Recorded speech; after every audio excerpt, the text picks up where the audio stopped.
అంటాడు వీరుల గురించి. చనిపోయినటువంటి వీరులు చినుకు చినుకుగా కురిసేటువంటి వానలో నెత్తురు నానినటువంటి సందర్భంలో విత్తనంగా మారిపోయి భూమిలో పాతుకున్న మరుక్షణం సగర్వంగా ఆకాశంలో వెలుగుతారు అనేటువంటి చెప్తాడు. మరో కవి అంటాడు, ప్రజల కోసం ప్రజల తరపున పోరాడి మరణించినటువంటి వాళ్ళు ఈ భూమి ఆకాశం ఉన్నంత వరకు వాళ్ళు ప్రజల హృదయాలలో చిరస్థాయిగా నిలిచే ఉంటారు అని చెప్పేసి మాట్లాడతారు. వాస్తవమే కదా.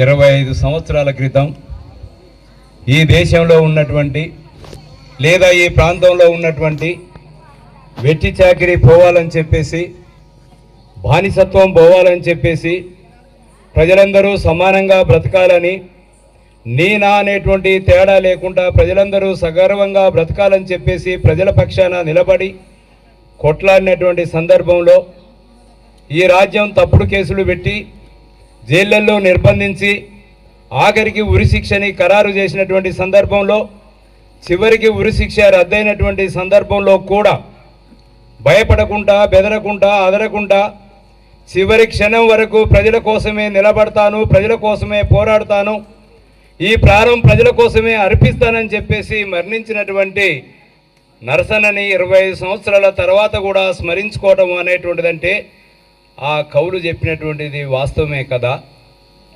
ఒకసారి గుర్తుంచుకోండి, నీ తాత ఎవరో తెలియదు, నీ ముత్తాత ఎవరో అంతకన్నా తెలియనటువంటి పరిస్థితి ఉంటుంది.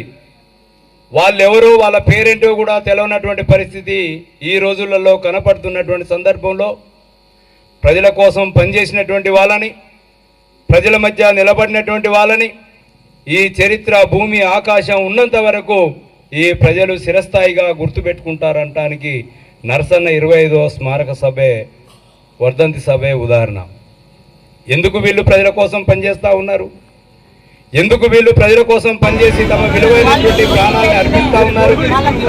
ఇప్పటికే దాదాపు ఈ ప్రజల కోసం పనిచేసి చనిపోయినటువంటి వాళ్ళు ప్రభుత్వ ఎన్కౌంటర్లో కానీ రకరకాలుగా చనిపోయినటువంటి వాళ్ళు కానీ సుమారు 25,000 మందికి దాటి ఉన్నటువంటి పరిస్థితి ఉంది అని చెప్పేసి లెక్కలు చెప్తున్నటువంటి పరిస్థితి ఉంది.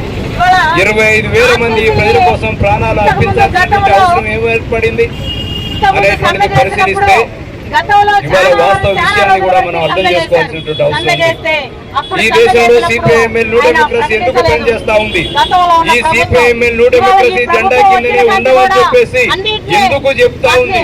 సిపిఐఎంఎల్ న్యూ డెమోక్రసీ జెండా కింద ఉండడం అనేటువంటిది న్యాయమైనటువంటిది కాదా, అవునా అనేటువంటిది మీరు ఈ సందర్భంగా ఆలోచించాల్సినటువంటి. ఈ దేశానికి స్వాతంత్రం వచ్చి 75 సంవత్సరాలు దాటిపోయిందని చెప్పేసి పాలకులకు ప్రభుత్వాలకు పక్కా చెప్తున్నటువంటి సందర్భంలో ఈ దేశంలో నేటికి తినడానికి తిండి లేనటువంటి పరిస్థితి ఎందుకు దాపించింది? ఈ దేశంలో ఇప్పటిదాకా అన్న చెప్పినట్టే 100కి 90% ఆస్తి 10 మంది చేతుల్లోనే ఎందుకు పొందవలసినటువంటి పరిస్థితి ఉంది? నేటికి ఈ దేశంలో ఒక్క పూట కూడా తిండి లేనటువంటి ప్రజలు ఎందుకు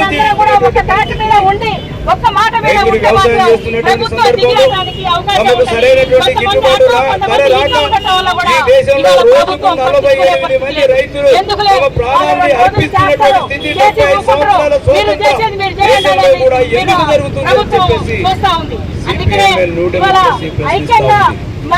రైతులు తీసుకున్నటువంటి బ్యాంకులలో తీసుకున్నటువంటి లోన్లు వాళ్ళకు సరైనటువంటి దిగుబడి రానటువంటి సందర్భంలో అప్పులు కట్టకపోతే పాలక ప్రభుత్వాలు రైతుల ఇళ్లను జప్తు చేస్తున్నటువంటి పరిస్థితులలో వాళ్ళు ఆత్మహత్యలు చేసుకుంటున్నటువంటి పరిస్థితి కనపడతా ఉంది. కానీ మరోవైపు ఈ దేశంలో ఉన్నటువంటి బడా పారిశ్రామికవేత్తలు ఒక్కొక్కరు ఈ మధ్య కాలంలో ప్రకటించినటువంటి దాంట్లో నీరవ్ మోడీ 13,000 కోట్ల రూపాయలని ఈ దేశ సంపదని తీసుకొని ఎగ్గొట్టి ఇతర దేశాలకు పారిపోయింది అని చెప్పేసి లెక్కలు చెప్తున్నాయి. 1 కాదు 2 కాదు 13,000 కోట్ల రూపాయలు.